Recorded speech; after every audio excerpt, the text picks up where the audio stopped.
Good afternoon to all of you. Welcome to all in this 10th class live session. सभी को नमस्ते, राधे राधे। आज की डेट है 17 मार्च 2021 और हमने बच्चों से 10 क्वेश्चंस निशान लगवाए थे एनसीईआरटी के। 5 हमने आपको कल कराए थे और 5 हम लोग आज कर रहे हैं। ठीक है, तो शीट के 5 क्वेश्चन जो एनसीईआरटी के ही हैं वो आपकी कॉपी पर, आपके मोबाइल पर व्हाट्सएप हो चुके हैं। बच्चों ने ये क्वेश्चंस दोबारा करने के लिए कहा है, तो मैं पहला क्वेश्चन आपके सामने पढ़ रहा हूँ।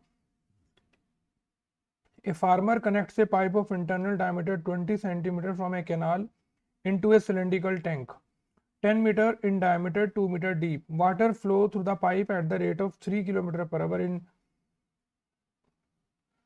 in how much time will the tank be filled? चलिए सबसे पहले बात करते हैं सिलिंड्रिकल पाइप की और फिर बात करेंगे सिलिंड्रिकल टैंक की।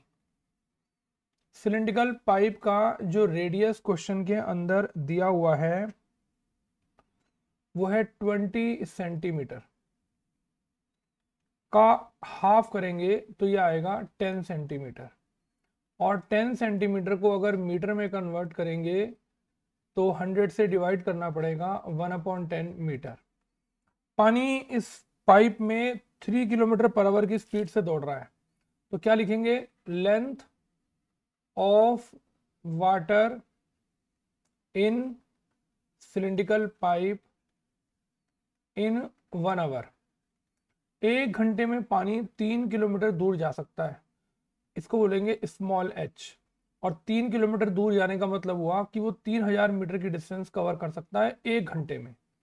चलिए अब टैंक की बात करते हैं। कैपिटल आर क्वेश्चन के अंदर 10 मीटर डायमीटर दिया हुआ है, हाफ कर देंगे तो ये आ जाएगा 5 मीटर और इसकी हाइट क्वेश्चन के अंदर दी रखी है 2 मीटर डीप। चलिए अब क्वेश्चन में कह रहा है कि टैंक को भरने में कितना टाइम लगा, तो क्या लिखेंगे? Time required to fill the tank. ठीक है, ऊपर आएगा वॉल्यूम ऑफ सिलिंड्रिकल टैंक जिसको भरना है और जिसके थ्रू भरना है, जिसमें पर आवर का हिसाब किताब दे रखा है कि पानी 1 घंटे में अगर 3 किलोमीटर दूर जा सकता है तो 1 घंटे में कितना पानी इकट्ठा हो सकता है पर आवर 1 घंटे के वॉल्यूम से डिवाइड। नीचे आएगा volume of cylindrical pipe in 1 hour. ऊपर लिखेंगे pi capital R square capital H, नीचे लिखेंगे pi small r square small h. Pi से पाई काट देंगे। कैपिटल आर की वैल्यू क्वेश्चन के अंदर है 5, हाइट दे रखी है क्वेश्चन के अंदर 2 मीटर क्यूब। नीचे लिखेंगे रेडियस है 1/10 मल्टीप्लाई 1/10 और स्मॉल एच की वैल्यू है 3000 metre cube per hour. Per hour का आवर ऊपर चला जाएगा, मीटर क्यूब से मीटर क्यूब कट गया, 2 जीरो ये कैंसिल हो गई। 2 का टेबल 30 पर चलाया 15 आया, 5 का टेबल 15 पर चलाया 3 आया, ये आ गया 5/3 आवर। इसको इससे छोटी यूनिट में बदलने के लिए 60 से मल्टीप्लाई कर देंगे तो ये मिनट में कन्वर्ट हो जाएगा। आपका आंसर आ गया 100 मिनट। देखिए 3 का टेबल चलाया 60 पर 2 और 20 की 5 से मल्टीप्लाई करी 100 मिनट। तो टैंक का वॉल्यूम ऊपर और 1 घंटे में कितना पानी इकट्ठा हो जाता है और टोटल पानी को इकट्ठा करने में टैंक में कितना टाइम लगेगा, तो टोटल टाइम निकालने के लिए 1 घंटे के वॉल्यूम से हमने टैंक के वॉल्यूम को डिवाइड कर दिया कि कितना बड़ा टैंक है जिसे आपको भरना है। ठीक है, तो आपका आंसर आ गया 100 मिनट्स। चलिए इसके जैसा ही एक और क्वेश्चन करते हैं। आज की सीट का सेकंड क्वेश्चन और आपकी बुक में ये एग्जाम्पल है। Hemispherical tank full of water is emptied by the pipe at the rate of 3 whole 4/7 litre per second. बच्चे कहते हैं लीटर पर सेकंड हाइट है, हाइट नहीं है, लीटर वॉल्यूम की यूनिट होती है। कह रहे हैं how much time will it take to empty half the tank. अब आपको टैंक आधा खाली करना है, तो सबसे पहले तो ये पता लगाएं कि टैंक में जगह कितनी है, टैंक में पानी कितना है। तो लिखेंगे volume of hemispherical tank, formula होता है 2/3 पाई आर क्यूब। 2/3, पाई की जगह 22/7, रेडियस होगा 3/2 क्योंकि डायमीटर 3 दिया हुआ है, मीटर क्यूब। ठीक है, क्या करेंगे, 3 से 3 कैंसिल हो गया, एक 2 भी कट गया, और ये 2 का टेबल 22 पर 11 हो गया, ये हो गया 99/14 मीटर क्यूब। और हमने इसको हैंड टू हैंड कन्वर्ट कर लिया लीटर में, तो 1000 से अगर इसकी मल्टीप्लाई करें तो मीटर क्यूब लीटर में कन्वर्ट हो जाएगा। लेकिन हमें पूरा टैंक तो खाली करना नहीं है, तो लिखेंगे वॉल्यूम ऑफ टैंक एम्प्टाइड। जितना भी टैंक के अंदर पानी है उसका हमें आधा खाली करना है, तो इसलिए हम 1/2 से इसकी मल्टीप्लाई कर देंगे। यानी कि मैं इस पूरे जितना भी वॉल्यूम पानी इसके अंदर है टैंक के अंदर उसका आधा कर दूंगा, क्योंकि मुझे पूरा टैंक खाली नहीं करना, उसमें से आधा खाली करना है। अब क्वेश्चन के अंदर लिखा हुआ है कि पानी 1 सेकंड में इतने लीटर खाली हो जाता है, तो क्या लिखेंगे, volume of water emptied in 1 second. 1 second का दिया हुआ है 3 होल 4/7 लीटर, ये हो गया 25/7 लीटर। ठीक है, अब क्या करेंगे, अब टाइम निकालने के लिए देखिए, तो time required to emptied half the tank. चलिए, ऊपर आएगा वॉल्यूम ऑफ टैंक एम्प्टाइड, और नीचे आएगा volume of water emptied in 1 second. 1 second में अगर इतना इकट्ठा होता है तो टोटल टाइम कितना लगेगा आधा टैंक खाली करने में। ऊपर आएगा 1/2 इंटू 99/14 इंटू 1000 लीटर, और 1 सेकेंड में पानी कितना निकल सकता है, 25/7। ये आपको निकला हुआ दे रखा है, लीटर वॉल्यूम की यूनिट होती है, इसलिए कहीं आप इसे हाइट वगैरह मत समझ लेना। और ये भी 1 सेकेंड का दिया हुआ है, लीटर पर सेकेंड, पर सेकेंड का सेकेंड ऊपर चला जाएगा, लीटर से लीटर कट गया।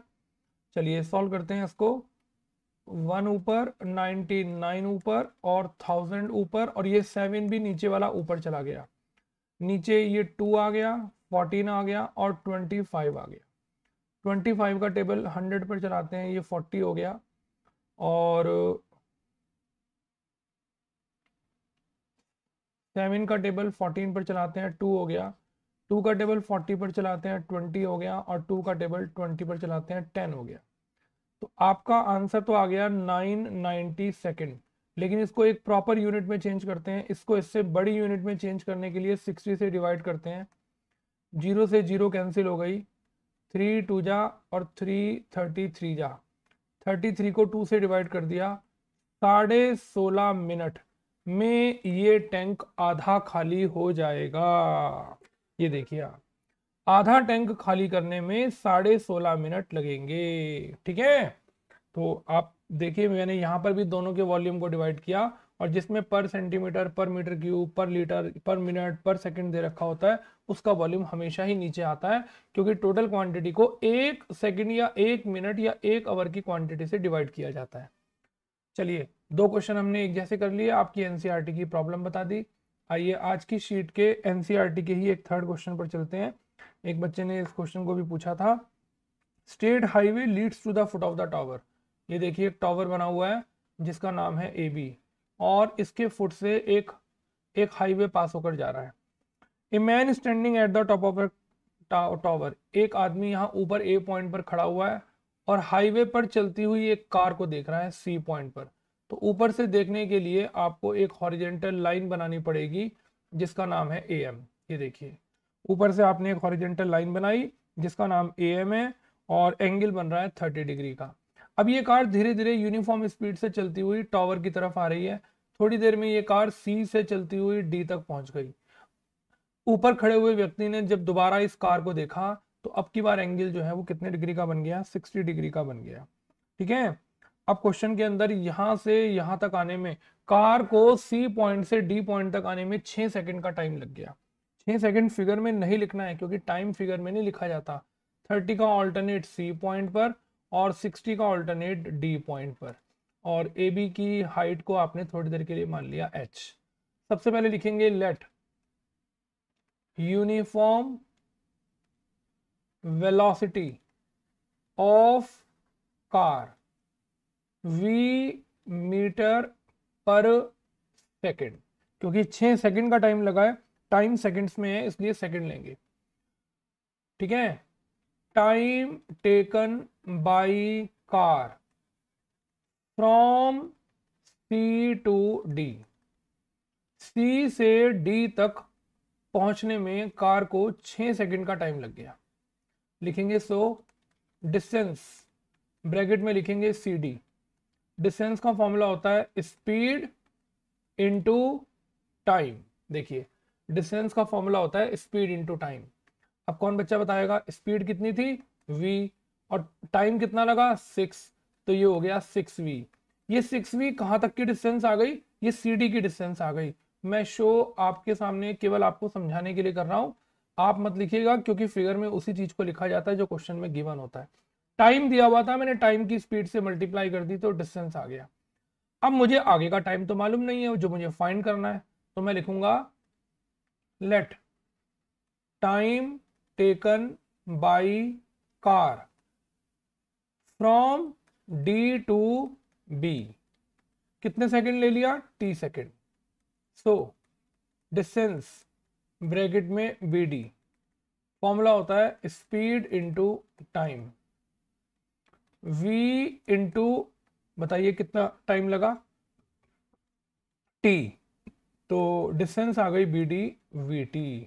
तो फिगर में मैंने आपको समझाने के लिए लिख दिया कि d से b तक पहुंचने में कार को इतना डिस्टेंस चलना पड़ा। ठीक है, अब ये क्वेश्चन हमारे लिए नॉर्मल हो गया।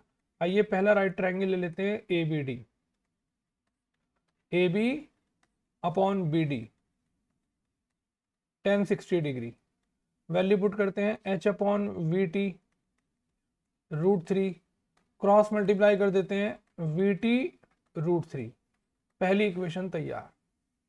अब लिखते हैं in right triangle A B C, A B upon B C, diagram ध्यान से देखो, परपेंडिकुलर अपॉन बेस 10, अब की बार एंगल 30 डिग्री। एच अपॉन जरा पूरा का पूरा बी सी देखो क्या आएगा, B D plus C D यानी कि वी टी प्लस 6v, और 1030 की वैल्यू होती है 1/√3। इक्वेशन नंबर 1 में हमने h का आंसर निकाला वी टी √3, नीचे v कॉमन है, अंदर बच गया t प्लस 6। ठीक है, आपने h का आंसर कहां से लिखा, फ्रॉम इक्वेशन नंबर 1 से लिखा। चलिए अगर आपको ध्यान से दिख रहा हो तो v से v कॉमन लेने के बाद कट गया, क्रॉस मल्टीप्लाई कर दो, t √3 को √3 से करो 3t, t प्लस 6 को 1 से करो t प्लस 6, ये t इधर आकर माइनस हो गया, 2 डिवाइड में चला गया, तो time taken by car from D to B is, कितने सेकंड का टाइम आगे लग गया, 3 सेकंड का टाइम लग गया, और आपके क्वेश्चन का आंसर आ गया। देखिए खूब बढ़िया क्वेश्चन है, खूब इंपॉर्टेंट है। क्या किया, पहले यूनिफॉर्म वेलोसिटी को v माना, जहां तक का टाइम पता था वहां तक का डिस्टेंस निकाला। देखो आगे का टाइम नहीं पता था, t मान लिया, दोबारा डिस्टेंस निकाला, क्योंकि यूनिफॉर्म है वेलोसिटी तो वो तो कभी चेंज होगी नहीं। फिर एक एक करके 2 राइट ट्रायंगल लिए, एक दूसरे में वैल्यू को एडजस्ट किया, और देखिए डी से बी तक कार को 3 सेकंड का टाइम लग गया। 6 पहले लगे थे, 3 अब लगे, अगर टोटल टाइम पूछता तो 9 लिखते, और अभी 3 सेकंड हमारा आंसर आ गया। चलिए फोर्थ क्वेश्चन करते हैं आज की शीट का, लिखा हुआ है प्रूव दैट, ये भी एनसीईआरटी में क्वेश्चन है, साइन ए प्लस कॉसक ए का whole square plus cos A plus sec ए का होल स्क्वायर, प्रूफ करना है 7 प्लस टेन स्क्वायर ए प्लस सेक स्क्वायर ए। इसे क्वेश्चन के अंदर प्रूफ करना है। सेक स्क्वायर नहीं, क्या आएगा, कॉट स्क्वायर ए। चलिए हेडिंग डालते हैं लेफ्ट हैंड साइड, साइन ए प्लस कॉसक ए का whole square, cos A plus sec ए का होल स्क्वायर। चलिए ए प्लस बी के होल स्क्वायर का फॉर्मूला लगाते हैं, साइन स्क्वायर ए प्लस कॉसक स्क्वायर ए प्लस 2 साइन ए कॉसक ए। इन दोनों का फॉर्मूला खोलते हैं, cos square A plus sec square A plus 2 cos A सेक ए। मैंने कुछ अभी खास किया नहीं, ए प्लस बी के होल स्क्वायर की आइडेंटिटी खोली है। अब देखिए मैं जिनके नीचे अंडरलाइन कर रहा हूँ, इन दोनों का स्क्वायर का सम 1 होता है, इन्हें मैं पास पास लिख रहा हूँ। देखो साइन स्क्वायर ए प्लस कॉस स्क्वायर ए पास पास आ गया, ठीक है। चलिए इन दोनों को मैंने पास पास लिख लिया एक ब्रैकेट में, प्लस का निशान। बताइए कॉसक स्क्वायर ए की क्या आइडेंटिटी होती है, ये देखो जिसके नीचे मैंने अंडरलाइन करी, इसकी आइडेंटिटी होती है 1 प्लस कॉट स्क्वायर ए। देखो ध्यान से, कोई जल्दी नहीं। आगे क्या लिखा हुआ है, आगे पढ़ो, 2 साइन ए, और कॉसक का उल्टा होता है 1 अपॉन साइन ए। कौन बताएगा, ये देखो सेक स्क्वायर ए। बताओ सेक स्क्वायर ए की आइडेंटिटी क्या होती है, 1 प्लस टेन स्क्वायर ए, ठीक है। और ये देखो इसको उल्टा करते हैं, 2 कॉस ए, और सेक ए को खोलें तो फॉर्मूला आता है 1 अपॉन कॉस ए। आराम से, कोई जल्दी नहीं। साइन स्क्वायर कॉस स्क्वायर को पास पास लिखा, कॉसक स्क्वायर का फॉर्मूला लिखा, सेक स्क्वायर का फॉर्मूला लिखा, कॉसक को 1 अपॉन साइन लिखा, और सेक को 1 अपॉन कॉस लिखा, ठीक है। अब अगर आप ध्यान से देखें तो साइन से साइन कट गया और कॉस से कॉस कट गया। चलिए अब देखते हैं क्या बचा, इन दोनों के स्क्वायर का सम 1 बचा, प्लस 1 प्लस कॉट स्क्वायर ए, ये दोनों कट गए थे, 2 बचा, प्लस 1 प्लस टेन स्क्वायर ए, और यहाँ से 2 बचा। अब इन सारे नंबरों को प्लस करो, 1 प्लस 1 2 प्लस 2 4 प्लस 1 5 प्लस 2 7, और सबसे लास्ट में लिखा हुआ है टेन स्क्वायर ए, और फिर लिखा हुआ है कॉट स्क्वायर ए, और आपका ये क्वेश्चन प्रूव्ड हो गया। जिसको अच्छे से आइडेंटिटी आती होगी, मेथड आता होगा, वही तो कर पाएगा। जिसे ये नहीं पता कि कौन किसका उल्टा होता है, कौन किसका सीधा होता है, किसका सम 1 होता है, आइडेंटिटी के क्या आंसर होते हैं, तो देखिए ऐसे क्वेश्चन तो आसान होने के बाद भी किसी को समझ में नहीं आएंगे। आइए आज की शीट का क्वेश्चन नंबर 5 करते हैं।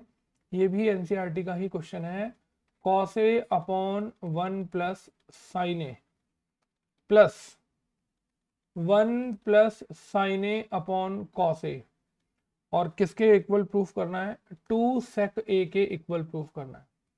चलिए हेडिंग डालते हैं left hand side, cos A upon 1 plus sign A plus 1 plus sign A upon cos A.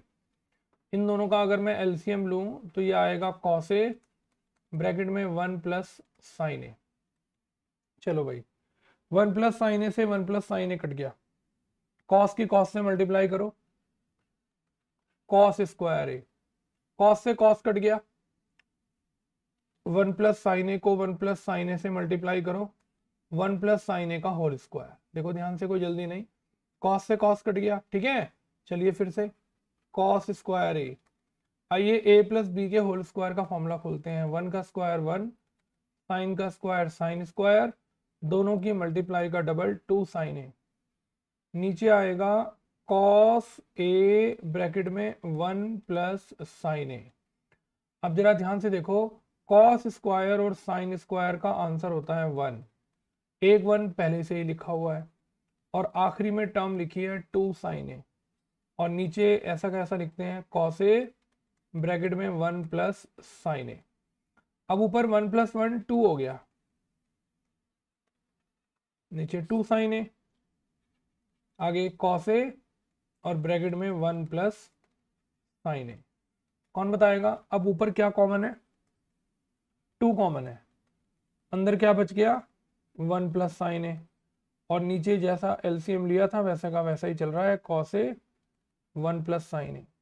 क्या हुआ, 1 प्लस साइन ए से 1 प्लस साइन ए कट गया, नीचे बच गया कॉस ए। अब बताइए 2 इंटू 1/cos ए, और आंसर मैच करने के लिए 1/cos ए को हम क्या लिख देंगे, sec ए। ये आपके क्वेश्चन की राइट हैंड साइड आ गई। और कितना आसान क्वेश्चन है, ध्यान से देखिए। एलसीएम के अलावा आपके पास कोई रास्ता नहीं है। कॉस की कॉस से मल्टीप्लाई कॉस स्क्वायर, कॉस की कॉस कट गया 1 प्लस साइन का होल स्क्वायर। फॉर्मूला खोला, इन दोनों को 1 लिखा, 1 + 1 2, कॉमन लिया, कॉमन लेते ही ब्रैकेट कैंसिल हो गया और 2/cos ए क्या हो गया, sec ए हो गया। आइडेंटिटी याद करिए अच्छे से, तब आपको याद रहेगा कि क्वेश्चन को स्टार्ट कैसे करना है। अगर आप क्वेश्चन को स्टार्ट ही नहीं कर पाएंगे तो आगे क्वेश्चन कैसे कंप्लीट होगा। तो अच्छे से आपने एनसीईआरटी के कल 5 बताए थे, आज 5 क्वेश्चन बताए हैं। और कल की क्लास में हम लोग कुछ क्वेश्चंस तो एपी के और एक आध क्वेश्चन और अच्छे अच्छे ट्रिक वाले क्वेश्चंस करेंगे जो बच्चों को दिखने में मुश्किल लगते हैं लेकिन होते बहुत आसान है। ठीक है, तो कल की क्लास में हम ये सब क्वेश्चंस कराएंगे, आप रेडी रहिएगा। और आपसे बार बार मैं रिक्वेस्ट कर रहा हूँ कि हमारे साथ कॉपी पेन लेकर ये क्वेश्चन कंप्लीट करिए। आपको चाहे क्वेश्चन कितनी अच्छे से आता हो, लेकिन आप रोज अगर उस क्वेश्चन को हमारे साथ करेंगे तो आपका काम खूब बढ़िया और अच्छे से तैयार हो जाएगा। चलिए, thank you very much, God bless you, Radhe Radhe.